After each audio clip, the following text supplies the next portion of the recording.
Hello दोस्तों। तो कैसे आप सभी, आशा करता हूँ आप सभी अच्छे होंगे। तो पिछली वीडियो में मैंने आपको एक क्वेश्चन दिया था कि पारसेक किसकी इकाई है, पारसेक किसकी इकाई है। तो इसका आंसर होगा पारसेक दूरी की सबसे बड़ी इकाई है। अगर आपने पिछली वीडियो नहीं देखी होगी तो ऊपर आई बटन शो हो रहा होगा, वहाँ पर जाके आप वीडियो वॉच कर सकते हैं। नहीं तो मैंने डिस्क्रिप्शन में लिंक डाला हुआ है, वहाँ पर जाके वॉच कर सकते हैं। चलिए वीडियो को स्टार्ट करते हैं। वीडियो को स्टार्ट करने से पहले अगर आपने चैनल को सब्सक्राइब नहीं किया तो प्लीज़ चैनल को सब्सक्राइब कर लीजिए और नीचे दिए गए बेल आइकन को भी जरूर दबा लीजिएगा। चलिए वीडियो को स्टार्ट करने स्टार्ट वीडियो। आज का पहला क्वेश्चन है, किस राज्य या केंद्र शासित प्रदेश ने 1 महीने का अभियान जल माह या पानी माह शुरू किया है। तो आंसर होगा लद्दाख के अंदर 1 महीने का अभियान जल माह शुरू किया गया है। तो ये कब शुरू किया जाएगा, तो अगस्त के महीने में।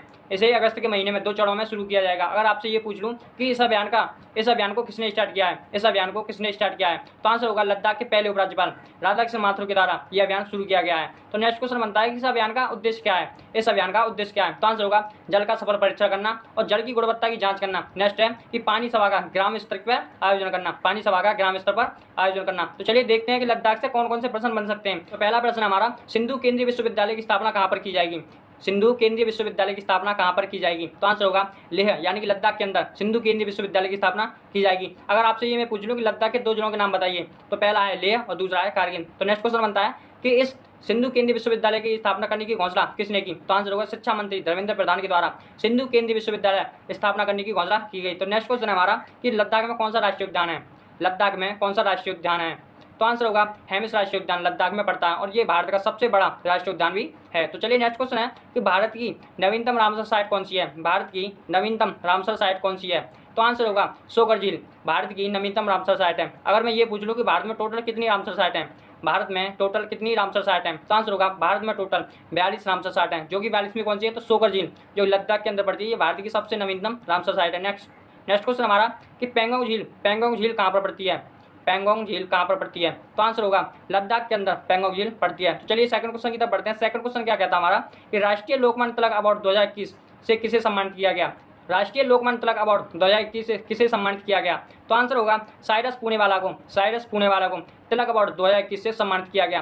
तो मैं बता दूं साइरस पूनेवाला हैं कौन, तो आपने सीरम इंस्टीट्यूट का नाम तो सुना ही होगा। तो सीरम इंस्टीट्यूट ऑफ इंडिया के संस्थापक साइरस पूनेवाला हैं। नेक्स्ट क्वेश्चन है कि इन्हें ये अवार्ड क्यों दिया गया, तो आंसर होगा क्योंकि सीरम इंस्टीट्यूट के संस्थापक हैं और सीरम इंस्टीट्यूट के द्वारा कोरोना वैक्सीन कोविशील्ड का निर्माण किया गया था, इसलिए इन्हें ये अवार्ड दिया गया। नेक्स्ट क्वेश्चन बनता है हमारा, बाल गंगाधर तिलक की बुक का नाम बताइए, बाल गंगाधर तिलक जी की बुक का नाम बताइए। तो आंसर होगा गीता रहस्य बाल गंगाधर तिलक जी की बुक का नाम है। नेक्स्ट है इनकी पत्रिका का क्या नाम है, इनकी पत्रिका का क्या नाम है, तो आंसर होगा केसरी और मराठा इनकी पत्रिका का नाम है। नेक्स्ट क्वेश्चन बनता है कि भारत में तिलक जी को अशांति का जनक किसने कहा, भारत में तिलक जी को अशांति का जनक किसने कहा। तो आंसर होगा वैलेंटाइन सरोल ने भारत में तिलक जी को अशांति का जनक कहा था। तो चलिए थर्ड क्वेश्चन देखते हैं। थर्ड क्वेश्चन हमारा कि ओलंपिक में 2 मेडल जीतने वाली पहली भारतीय महिला कौन बन गई, ओलंपिक में 2 मेडल जीतने वाली पहली भारतीय महिला कौन बन गई। तो आंसर होगा पीवी सिंधु ओलंपिक में 2 पदक जीतने वाली पहली भारतीय महिला बन गई। इन्होंने 2016 के रियो ओलंपिक में सिल्वर पदक जीता था, जबकि प्रेजेंट में टोक्यो ओलंपिक में इन्होंने ब्रॉन्ज मेडल जीता है। तो मैं अगर आपसे पूछ लूँ कि टोक्यो ओलंपिक कब से स्टार्ट हुए, तो आंसर होगा 23 जुलाई से टोक्यो ओलंपिक स्टार्ट हुए और 8 अगस्त को टोक्यो ओलंपिक समाप्त हो जाएंगे। तो नेक्स्ट क्वेश्चन बनता है टोक्यो ओलंपिक से हम कौन कौन से क्वेश्चन बन सकते हैं, तो चलिए देखते हैं। नेक्स्ट क्वेश्चन है टोक्यो ओलंपिक में पहला पदक किसने जीता, टोक्यो ओलंपिक में पहला पदक किसने जीता। तो आंसर होगा मीराबाई चानू ने टोक्यो ओलंपिक में पहला पदक जीता था। अगर मैं ये पूछ लूँ कि इन्होंने किस कैटेगरी में सिल्वर पदक जीता था, तो इन्होंने 49 कैटेगरी में सिल्वर पदक जीता था और इन्होंने वेट लिफ्टिंग में सिल्वर पदक जीता था। नेक्स्ट क्वेश्चन है कि टोक्यो ओलंपिक इस बार कौन से नंबर के हैं, टोक्यो ओलंपिक इस बार कौन से नंबर के हैं। तो आंसर होगा टोक्यो ओलंपिक इस बार 32वें नंबर के हैं। तो चलिए नेक्स्ट क्वेश्चन देखते हैं कि पीवी सिंधु किस खेल से संबंधित है, पीवी सिंधु किस खेल से संबंधित है। तो आंसर होगा पीवी सिंधु बैडमिंटन से संबंधित है। तो चलिए नेक्स्ट क्वेश्चन देखते हैं कि पहला खिलाड़ी जिसने ओलंपिक में 2 पदक जीते, पहला खिलाड़ी जिसने ओलंपिक में 2 पदक जीते। तो आंसर होगा सुशील कुमार जिन्होंने ओलंपिक में 2 पदक जीते थे। तो चलिए फोर्थ क्वेश्चन हमारा कि 7 अगस्त 2021 को भारतीय आन शान बजरंग पूनिया ने किसको हराकर ब्रॉन्ज मेडल जीता है, 7 अगस्त 2021 को बजरंग पूनिया ने किसको हराकर ब्रॉन्ज मेडल जीता है। तो चलिए हम देखते हैं कि शनिवार 7 अगस्त को खेले गए फ्री स्टाइल कुश्ती के 65 किलोग्राम के ब्रॉन्ज मेडल के मुकाबले में बजरंग पूनिया ने कजाकिस्तान के पहलवान दौलत नियाज बेकव को हराकर टोक्यो ओलंपिक में ब्रॉन्ज मेडल अपने नाम कर लिया। तो उन्होंने किसको हराकर ब्रॉन्ज मेडल जीता, आंसर होगा दौलत नियाज बेकव को हराकर इन्होंने टोक्यो ओलंपिक में ब्रॉन्ज मेडल जीता है। तो चलिए देखते हैं कि बजरंग पूनिया ने दौलत नियाज बेकव को कितने से हराया, कितने नंबर से हराया? तो आंसर होगा 8-0 से इन्होंने कजाकिस्तान के पहलवान को हराया। तो चलिए नेक्स्ट क्वेश्चन देखते हैं। 8th क्वेश्चन देखते हैं कि 7 अगस्त 2021 को भारतीय आन बान शान नीरज चोपड़ा ने किस मेडल को जीतकर इतिहास रच दिया? 7 अगस्त 2021 को नीरज चोपड़ा ने किस मेडल को जीतकर इतिहास रच दिया? तो आंसर होगा इन्होंने टोक्यो ओलंपिक में गोल्ड मेडल जीता है। नेक्स्ट क्वेश्चन है कि नीरज चोपड़ा किस खेल से संबंधित हैं?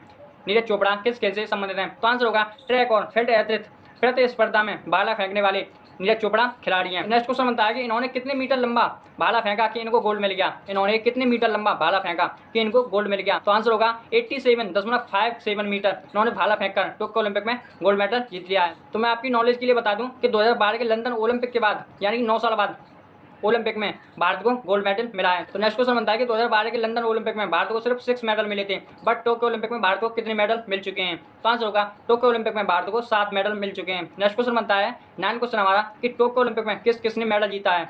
टोक्यो ओलंपिक में किस किसने मेडल जीता है? तो आंसर होगा नंबर 1 पर आती है मीराबाई चानू, इन्होंने टोक्यो ओलंपिक में सिल्वर मेडल जीता है। नेक्स्ट क्वेश्चन बनता है कि इन्होंने किस कैटेगरी में सिल्वर मेडल जीता है? तो आंसर होगा इन्होंने वेट लिफ्टिंग के अंदर 49 कैटेगरी में सिल्वर मेडल जीता है। तो नेक्स्ट क्वेश्चन बनता है कि इन्होंने टोटल कितना वजन उठाया?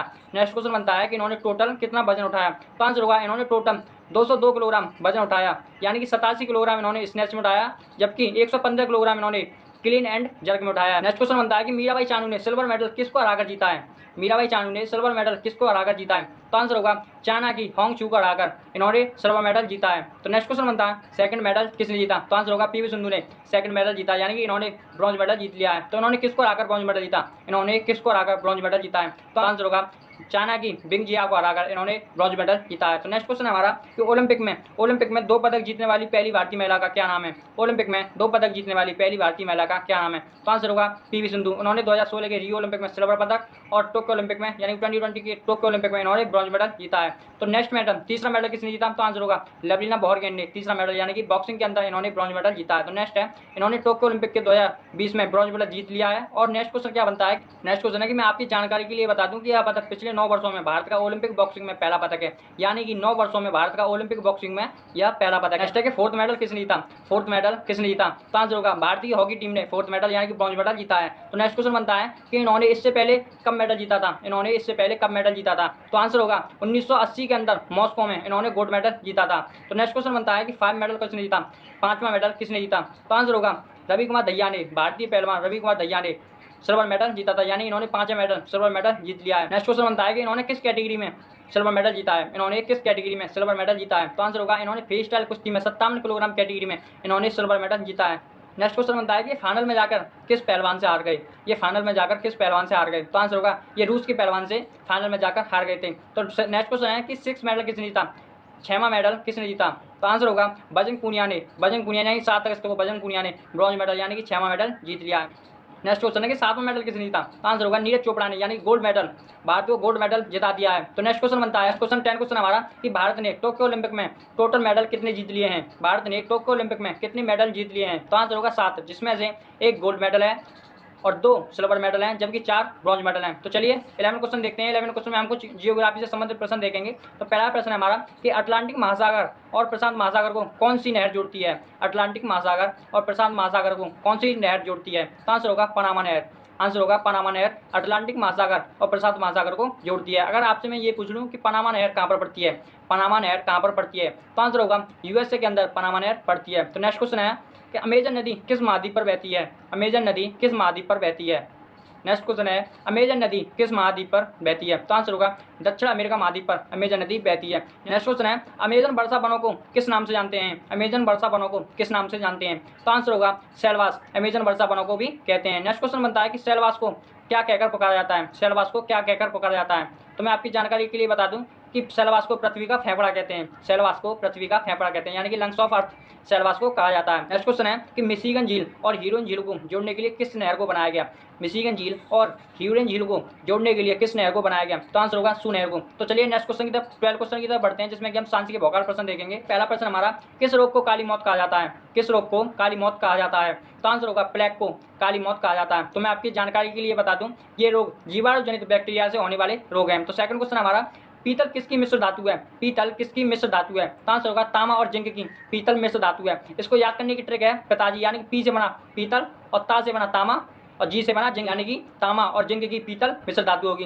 तो चलिए नेक्स्ट क्वेश्चन हमारा, हिपेरियन का निर्माण कहाँ पर होता है? हिपेरियन का निर्माण कहाँ पर होता है? तो आंसर होगा लीवर के अंदर हिपेरियन का निर्माण होता है। नेक्स्ट क्वेश्चन है कि हिपेरियन का कार्य क्या है? हिपेरियन का कार्य क्या है? तो आंसर होगा रक्त के थक्के को जमने से रोकना हिपेरियन का कार्य है। तो चलिए 13 क्वेश्चन की तरफ बढ़ते हैं, जिसमें कि हम हिस्ट्री से प्रश्न देखेंगे। तो पहला प्रश्न हमारा, अजमेर में अढ़ाई दिन का झोंपड़ा किसने बनवाया? अजमेर में अढ़ाई दिन का झोंपड़ा किसने बनवाया? तो आंसर होगा कुतुबुद्दीन ऐबक ने अजमेर में अढ़ाई दिन का झोंपड़ा बनवाया था। तो सेकंड क्वेश्चन हमारा, कि वह दिल्ली का कौन सा सुल्तान है जिसकी मृत्यु चौगान यानी कि पोलो खेलते हुए हुई थी? वह दिल्ली का कौन सा सुल्तान है जिसकी मृत्यु चौगान यानी कि पोलो खेलते हुए हुई थी? तो आंसर होगा कुतुबुद्दीन ऐबक, ये गुलाम वंश का संस्थापक भी था। सेकंड क्वेश्चन हमारा, कि बाजार या मूल्य नियंत्रण पद्धति किसके द्वारा आरंभ हुई?